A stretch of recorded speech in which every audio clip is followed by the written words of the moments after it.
India is not for beginners.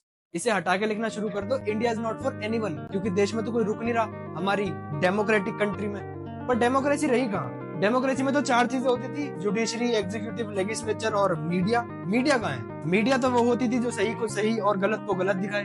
अब तो बस गुणगान करने वाले बच रहे हैं, और जो कुछ अपना काम सही से कर भी रहे हैं उन्हें सेप्टिक टैंक में डाल देता है, या फिर उन्हें अपना काम ही नहीं करने दिया जा रहा। और अब जो देश में इंडिपेंडेंट मीडिया बच गया है उसे भी इस कंट्रोवर्सी की आड़ में कंट्रोल करना चाह रहे हैं। कर लो भाई। न्यू दिल्ली के रेलवे स्टेशन पर भीड़ तो कंट्रोल हुई नहीं तुम लोगों से। रेलवे का प्रशासन, उनका तो ब्लेम गेम चल रहा है। वो लोग तो कहते हैं कि हमने तो जी पूरे अरेंजमेंट्स किए हुए थे, हमने तो जी इतने सारे पुलिस ऑफिसर रखे हुए थे, और पुलिस ऑफिसर्स कहते हैं कि हमें तो जी अलर्ट नहीं किया गया था। सबके सब चोर हैं साले। भाई चोरी चुपके से तो KIIT यूनिवर्सिटी वालों ने काम किया है, जिन्होंने एक्यूज बंदे के सारे प्रूफ्स मिटा दिए और पुलिस की जांच होने से पहले उसे उसके घर लखनऊ पहुंचा दिया। अब होप तो यही है कि प्रकृति जी को भी इंसाफ मिले, उन्हें भी जस्टिस मिले। लेकिन इतने सारे केसेस देखने के बाद मेरा जस्टिस सिस्टम से भरोसा सा उठ गया है। प्रकृति जी ने जो कदम उठाया, हम सोच भी नहीं सकते कि वो किन चीजों को फेस कर रही थी, जिनके बाद उन्हें सिर्फ अपनी जान लेना ही एक ऑप्शन दिखा। मैं जितने भी लड़के और लड़कियां इस वीडियो को देख रही हैं, मैं उनसे रिक्वेस्ट करना चाहता हूँ कि भाई अपने पार्टनर्स बहुत समझदारी से चुनो, क्योंकि आप ऐसे टॉक्सिक रिलेशनशिप्स में आने के बाद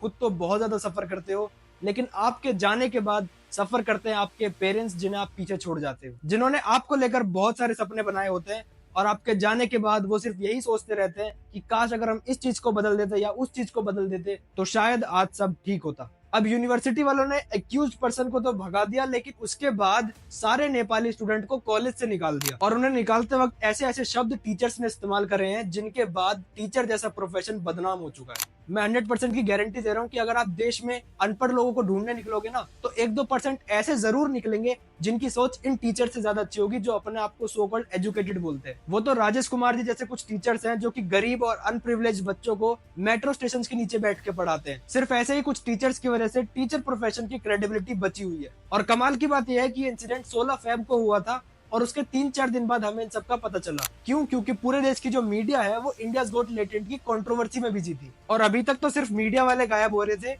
लेकिन अब जो मीडिया में आके सच भी बोलते हैं ना, उन्हें भी गायब किया जा रहा है। ये लेडी आप सभी को याद होंगी, जिन्होंने लल्लन टॉप के इंटरव्यू में मौनी पूर्णिमा वाले रात को जो हादसा हुआ उसके बारे में काफी कुछ बताया था। गेस व्हाट, इन्हें और इनके पूरे स्टाफ को उस दुकान से हटा दिया गया, और अब इनके बारे में किसी को कुछ नहीं पता। हमको तो यहाँ पे किसी को नहीं दिखा कि कोई मरा हुआ है, या तो हम यहीं सोते ही रहते हैं, तो कोई ऐसा नहीं बताया नहीं किसी ने कितने लोग मरे। यही लोग जानना चाहते हैं, इतना बड़ा स्टेटमेंट देके गायब हो गई, वो हटा दिया गया ना। इस वीडियो का पहला कमेंट पढ़ा तो वहां लिखा था और दो मोदी को वोट। खैर होप सो कि वो जहां पर भी हो सेफ हो, और महाकुंभ में नहीं रहेंगी तो सेफ ही रहेंगी, क्योंकि महाकुंभ में से लड़कियों की फोटो को खींचकर उन्हें इंटरनेट पर बेचा जा रहा था, जिस पर यूपी पुलिस ने एक्शन लिया और इसे रोक दिया, जिस पर एप्रिसिएशन करना बिल्कुल बनता है।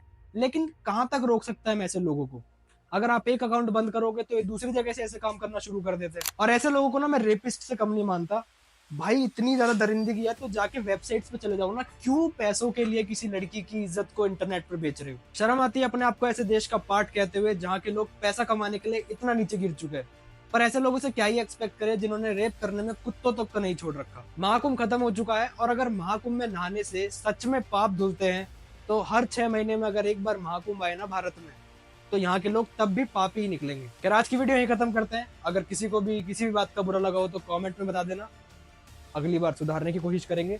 इंस्टाग्राम पे फॉलो कर लेना। मिलता हूँ अगली वीडियो में, तब तक के लिए बाय।